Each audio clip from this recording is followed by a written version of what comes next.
this video, I will show you how to add snap filter to exciting photo. Firstly, you need to open up the application, then you need to go on the third selection right down on the camera section, and then you need to choose up the left wing side, which is with the gallery section, and then go on camera roll to take up and select the exciting photo in which you're gonna add that filter on it. For example, I will go with this one.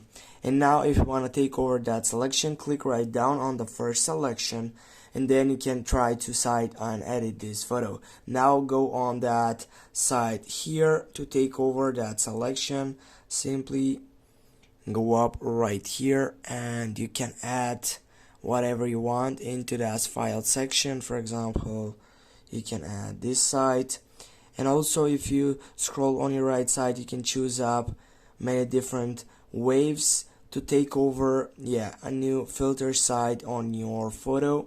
For example, I will go with this one, and also you can choose it up from here and take over a lens to search on that selection if you want. If you don't want, it is okay. Now as you can see with this how it looks like, and you can send it on wherever you want.